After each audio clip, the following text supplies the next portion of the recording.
Okay, my name's Gary Francis. I've been doing a series of presentations entitled Deprogramming the Programming. This one is actually the 8th one of these presentations that I've done. It's called Tomorrow is Today. I just want to take you, the presentation's only 12 slides deep, so hopefully it won't take us too long to get through. And if you hold your questions to the end, that'd be great. And hopefully we'll all learn something together.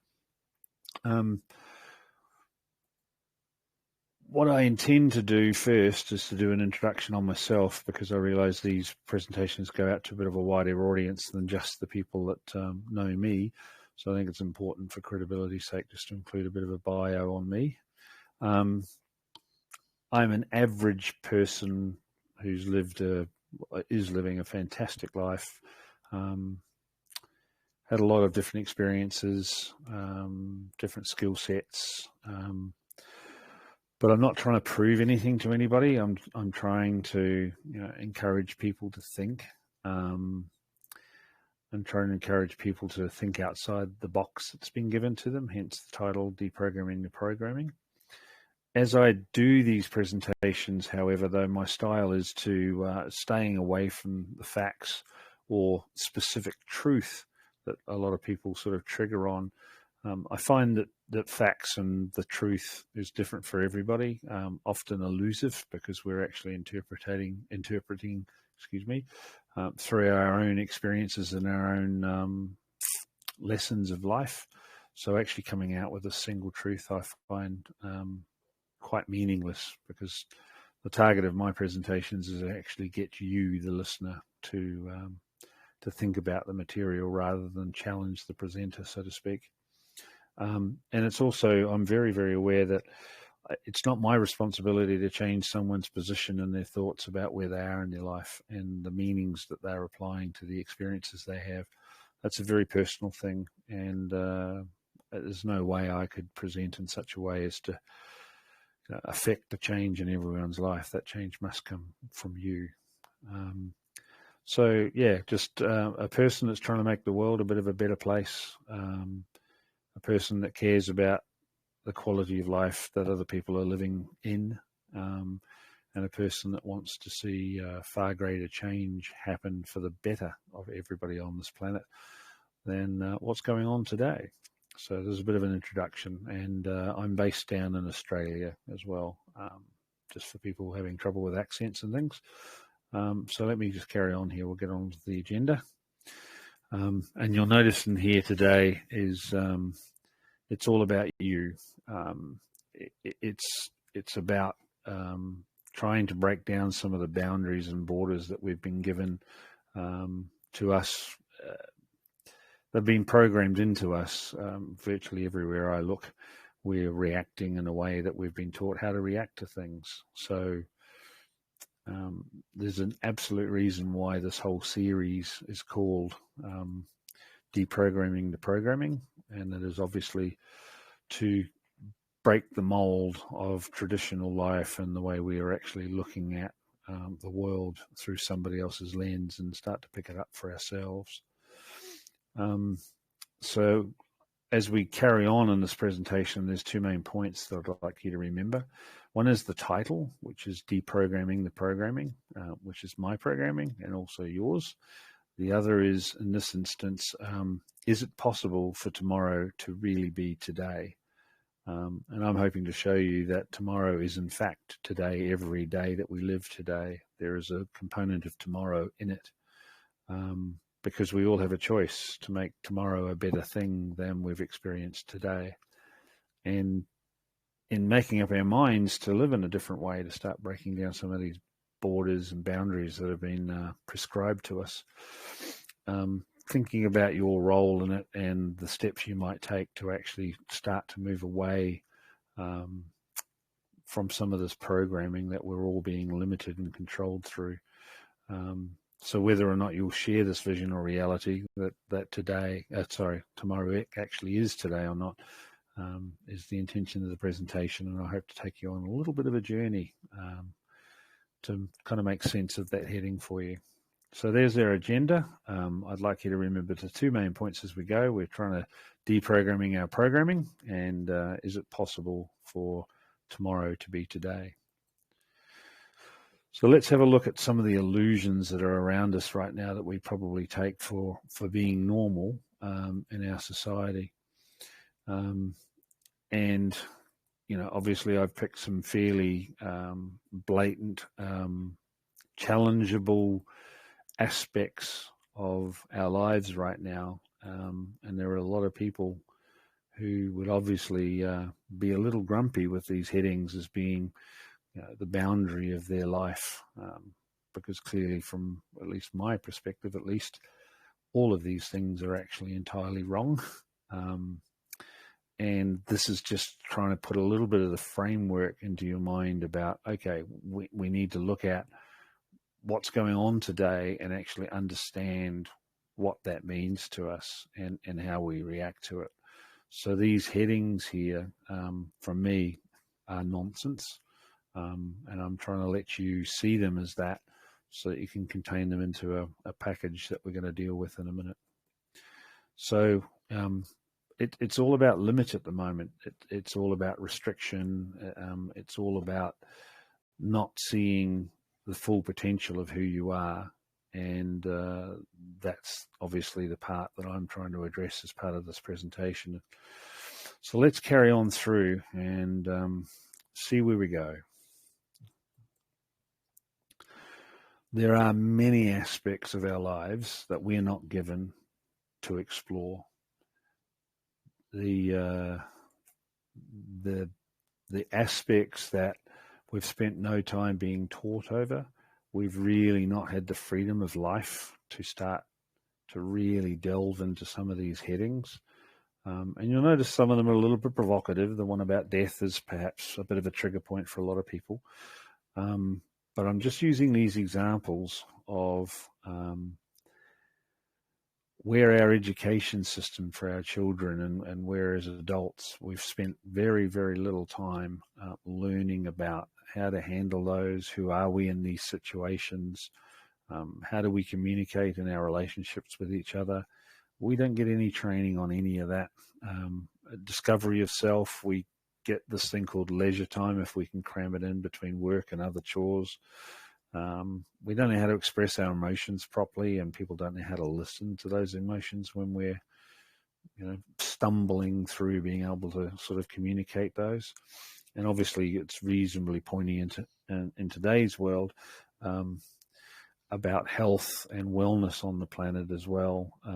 We're just expected in today's world to believe a narrative that's coming towards us, take that as being the truth, and respond to that truth by compliance. So there's not only there are a lot of areas that we don't really get much of a chance to explore or to really delve in and work through. We're expected right now to just believe this big public narrative about health and what we need to do to be good in our little box of life. So that has resulted in this being true when it was taught to me a long time ago. I haven't actually checked this as being current today, but when I was doing adult training courses, this was a reality. This machine, this limit, this box that we've been given, the result of that in Australia at least, which is where I'm presenting from tonight, said that 96% of Australians are dead or dead broke at 65. So, you know, that's a startling number. And I don't think that this number has changed since it was taught to me quite a number of years ago. So this machine, this denial of discovery that we're being pushed into, the result of that for Australians is not really a good outcome. And yet nobody really wants to talk about those things that are limiting us and causing this sort of a number to be correct. So not only do we get a small box to live in, we also get denied all of this discovery of self and relationships and communications and all that sort of stuff. But here is the actual result of what that box is doing to a lot of Australian citizens. So obviously we need to do a lot better than that.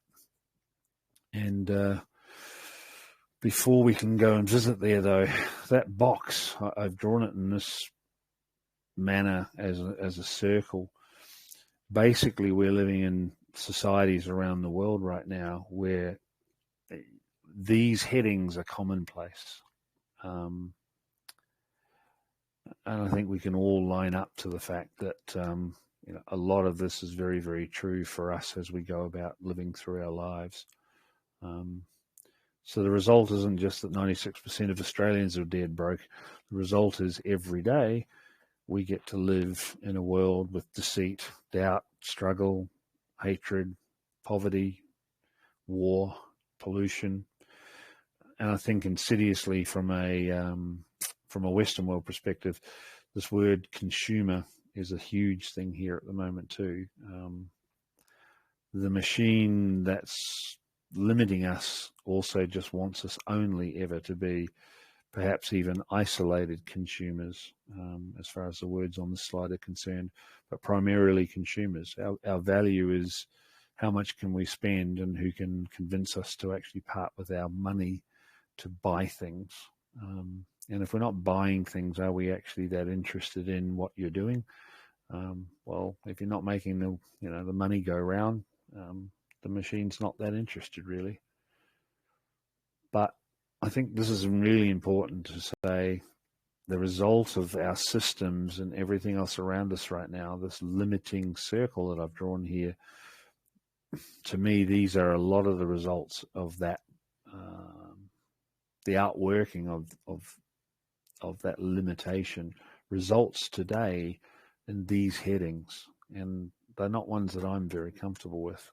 And I'm hoping for you, the listener, that for you, it's the same as well, because there's a concerning thing in these words. They probably haven't changed for a couple of 100 years, and at the moment they show no sign of changing going forward. The isolation's getting worse, the fear's getting worse, the separation, the amount of diseases we've told are all around us is just getting worse. So what does this do for future generations? So let's go and explore a few things. So if we remember that circle with the fear and the doubt and the restrictions, isolation in it, poverty, death, hatreds and stress, please try and hold that as well as an image for the circle as we go through. So let's put this into perspective with what I've come to learn and read and understand to be who we actually are. So this is the box, well, the circle in this instance, poverty, war, hunger, strife, stress, deceit. Let's try and put this in perspective to what we should be doing together. So we'll just zip that away over there, and we'll bring in what I consider to be a real limitless, like physically limitless, expanded boundaries that we can all be stepping into if only we had the courage to do so. So I flippantly tried to draw this to scale. If I could have held the arc and made the circle look even bigger, I probably would have. But for example's sake, obviously the scale is important. How do we step into a limitless boundary where we have real community around us? We have togetherness, we have happiness, abundance, understanding, safety, and love. I need to just go back and let that slide actually play out a little bit. It's timed. So, we should be in a place where there's real community. We should be in that community with togetherness, right? We shouldn't need to be hiding from each other or be isolated from each other. We should actually be enjoying our lives, not living in stress and deceit, anger, hatred. This thing called life should actually be enjoyable.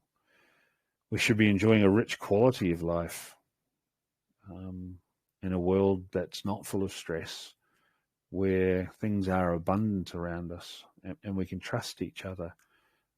The need for locks and hiding things away because we can't trust anybody should not be part of the way we're living. We should also be looking after our planet and our nature. the thing that keeps us alive and sustains the entire human species, we need to start looking after our home. Why aren't we exploring our spiritual advancement on so many fronts? It's ridiculous. None of it's taught. You've actually got to self-start and then continue on your own path with that. Happiness, abundance. We should be exploring the arts. We should be understanding each other in much better ways. We should have real friendships. Where you can just talk to someone and know that they understand you because you are real friends. Through thick and thin. There should be safety in our communities, not fears and locks. We should have compassion for each other. We should care that people are suffering. And lastly, and it's only a few words on this expanded boundary slide here, the last one is love. We should learn how to love ourselves first, and then how to love our neighbour and our friends and our family.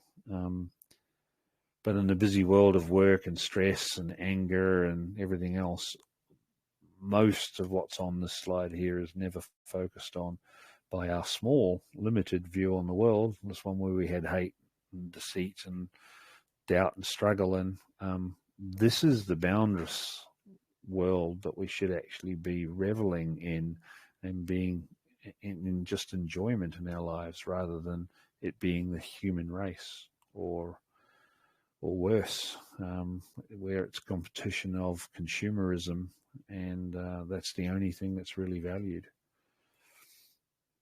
So how do we start moving into a new, bright, more colourful world where we get to explore our limitless nature, and we get to start thinking about how we're going to leave what it is we've been born into in better condition for those coming after us? What consideration today do we give to our kids and theirs again when they come and arrive to share this place? Staying in the limited version of the world as it's been handed to us model today, and that model denies this entire the rest of us that we probably don't focus enough on to explore. And those words that I had up there, the love, the compassion, the friendship and everything, that's the world that I want to be part of. That is the world where we should be striving to get to tomorrow, right? Those words are the words that will start to leave the planet and our community and provide our children and their children with a better place to live. And those words are so small in relation to the zillions of words that could have gone on to this expanded view of our boundary, the one we should actually be living in. So how do we get from such a limited model into such a large and bright, colourful world? Well, it's difficult, if not impossible, for some people to think about the world outside of the one that they've been programmed into. And this is the world of going to work, having 2.3 children, trying to squeeze some life into the weekends or the time off work, let alone try and find any time for yourself, right? We're not going to be able to go from that small circle to the large circle unless we really focus on bringing tomorrow, the world we want to live in tomorrow, into the way that we process the world today. And I just thought I'd call out one example of why this stuff is, it's a big challenge to break down the boundaries, the small border that's been given to us, the small box that's been given to us to live in, and to start to move forward. So let's have a look at a word. And this slide in particular comes under the heading of deprogramming. Let's have a look at this word called usury. Now, there's actually two versions to this word. There's one spelt with a U in it, which that's all about money loaning and the loaner taking full advantage of the person to receive the loan. The other spelling is this one here with the E in the middle of it. Now, everything that we get taught how to do comes from, certainly might be contentious for some, but for me, comes from this model of usury that we were given when we were kids, or when we started our first job, or when we started to spend our own money on things. Whenever somebody is gaining something from a transaction around us, they are actually in usury of us, because they want to be in an advantaged position by having us being their customer, or by being the person that another person is going to take advantage over. So we've never thought, not at least collectively en masse, about a world that might not need to contain usury anymore. The programming that's been given to us is so strong and large that to think about a world where this word would then be made redundant is not going to be a quick journey to transition out of the old and into the new. Yet if we don't start doing this stuff today, then how do we expect the world to be better tomorrow? So just in one element of the program that's been given to us that we need to put away and put down, here's an example of how tough some of that transition can be.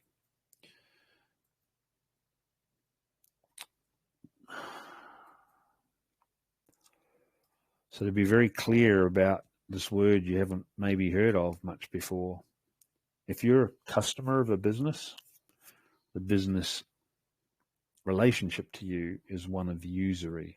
They want you to buy their product so that they can make money from you. They are using your discretionary income to their advantage. Well, they're trying to obtain it at least.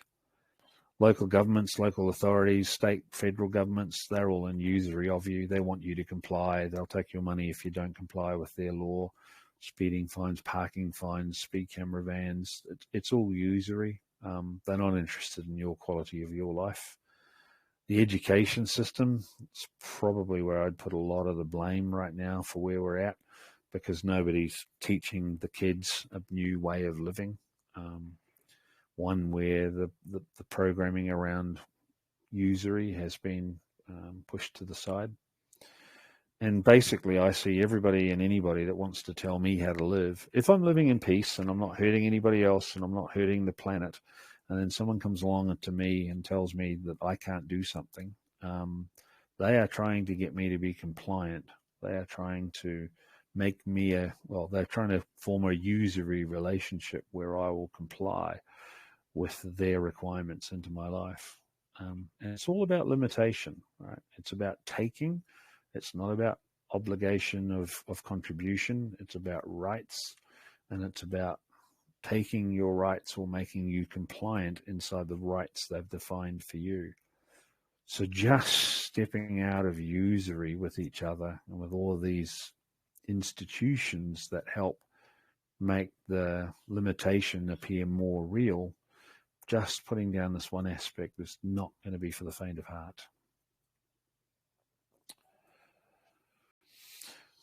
And as I've provided some indication or some hints towards, right, we have to start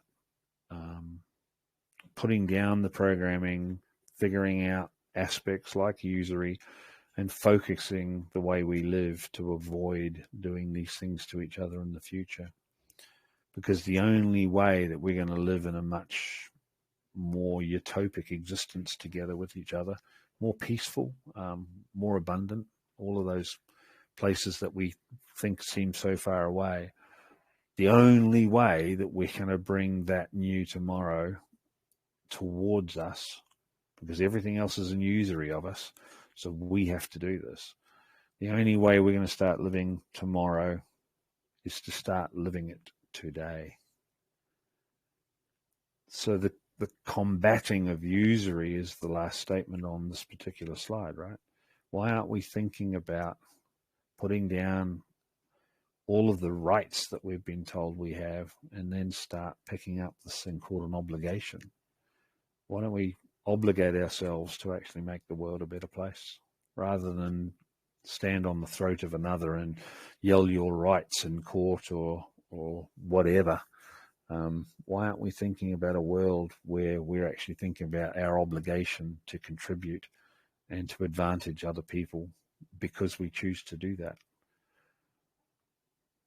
We can very easily start creating tomorrow today if, in this instance of usury, we started thinking about our life's obligations rather than my rights, because my rights has just been programmed into us, because we all know that the law is correct and it stands for authority and lawyers will tell us this and that. We don't need any of that if we're actually approaching a mindset of obligating ourselves to contribute rather than to stand on our own rights. So we're almost through this material tonight.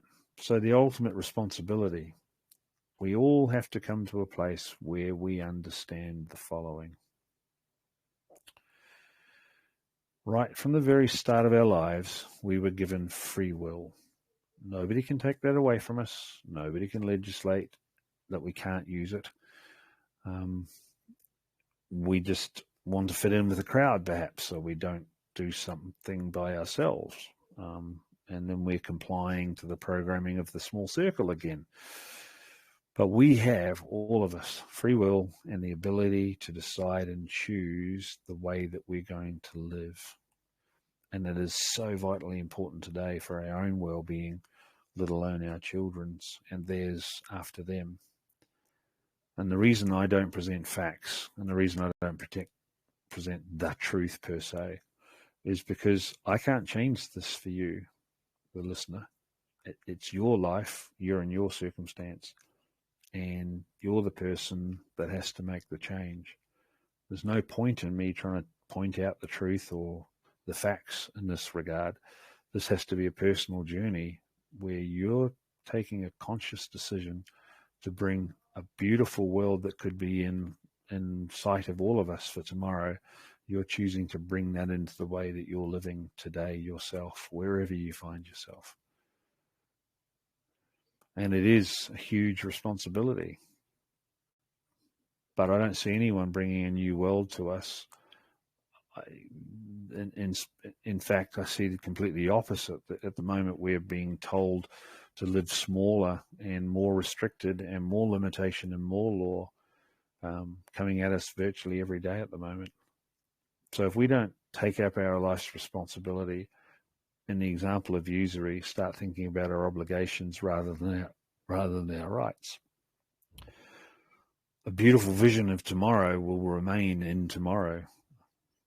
We have to start living tomorrow today to make tomorrow even better than today. And it's everyone's opportunity. It's been given to everyone to exercise. It's called free will, and it's yours to choose a better path for yourself, for the generations coming after you, and for everyone around you.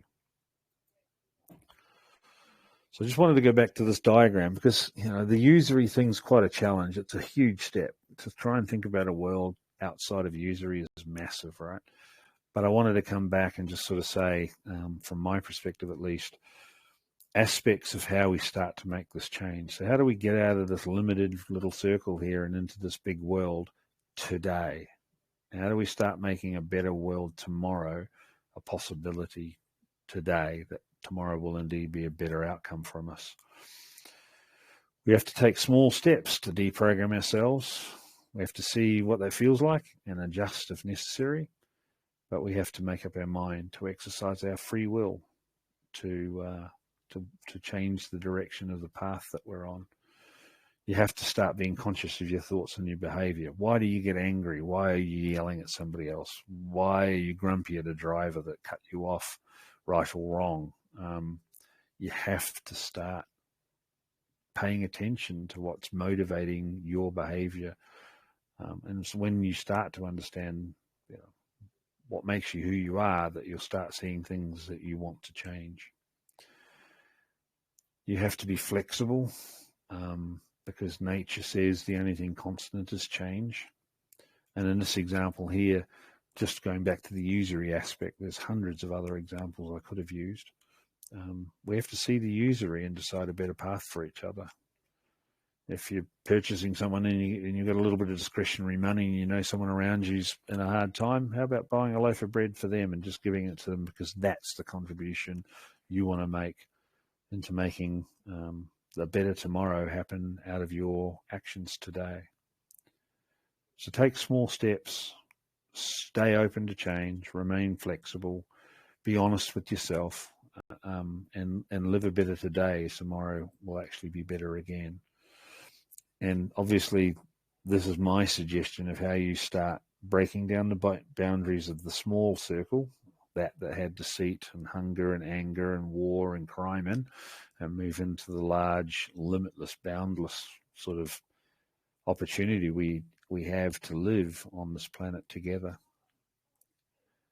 So pick a path, make some changes, remain open to change even on your path.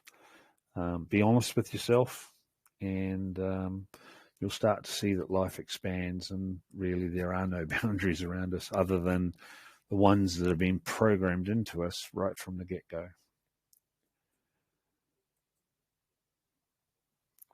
And I just wanted to sort of paint a little quick picture here of what the whole place might look like if we as a species, or as we as communities, or as we as local neighborhoods start to live in a world that's not contained by the programming that's been given to us, where we start to pick up things that we actually should have paid attention to all the time.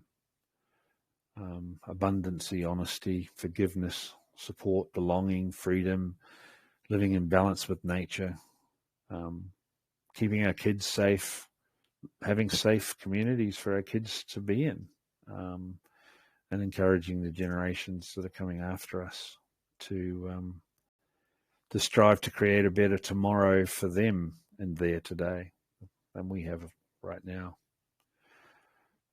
So I really wanted people to get a hunger for living in a better place, and start picking up the passion to exercise your free will to actually be a better person. And rather than thinking about your rights and, that life's fair for you because you can stomp on somebody else, how about we think about what our obligations are first? Because if we could break down the walls of this programming and step into a world of abundance, tomorrow would be in our today. But it takes all of us to make that decision and to move outside the programming and into the limitless beings that we can actually, that we've always been. We've just been tricked out of our own power, really. So we're almost at the end of this material. I believe fervently, absolutely, that tomorrow is actually today. And the reason I say that is because this transition, this change out of the old programming into the new, we can apply that in every one of our todays as we get the gift of life each day to try again for better. We can start to drag pull towards us back. Drag's a bad use of a word there, but pull towards us a far brighter, more expansive, more open, more inclusive future that we kind of pine for, but we don't really know how to make it happen. Step by step, slowly, being open to change, being honest with yourself in your today is bringing that bright new tomorrow into your life today. It's also bringing it into the life of the people around you. And when you start to teach them these sort of ways of thinking about how they're living the world, this bright new future for humanity and our communities will be inherently embodied and buried into each day that we wake up into. We have to stay a path. We have to acknowledge that it's been programmed into us, and to get rid of this limitation, it's upon all of our shoulders to take personal action to break the boundaries down. There's only one way it can happen, as far as my thinking is concerned. It has to happen individually first, and then through osmosis, through just quality of life, through you being a vibrant contributor to society, other people will notice and start to ask you what makes you work and tick. And then we start to do this stuff collectively together. Through your free will, open to change, understanding how limited the program's actually been, and deciding today to make tomorrow happen today. It has to be individual, and then we can start to work on it together in our communities. So this is, I think, the last slide in this presentation. It's for the sober, I suppose, but it's sort of trying to reinforce to the listener, to you, the listener, what could happen if we adopted some change and smashed down this little limiting person, or this little limiting program that we've been given, that the whole society and our whole world's been living under for a few hundred years, and we start to break down that paradigm. And I just want to leave this slide here to play out. It's very clearly my intention to go very quiet and just let you, the listener, actually feel the words as they arrive. So at the end of this slide, I will be happy to take questions if there are any. Without further ado, I'll just let this play out.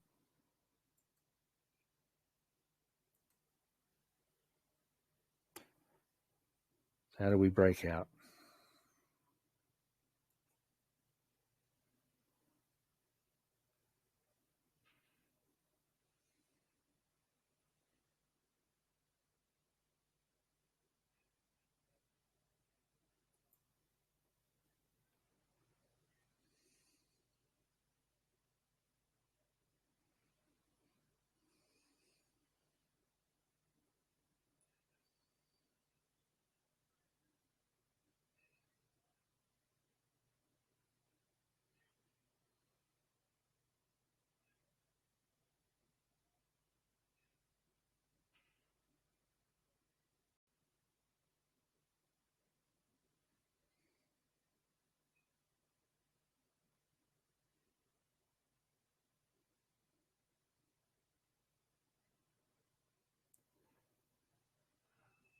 Tomorrow is today, if we collectively choose it. And tomorrow is today, if you choose it. But it's a choice you have to make. It's a choice we all have to make. We have to put this old programming down and start bringing a vision of a new world that exists for us as in tomorrow. And we have to start living that new world today.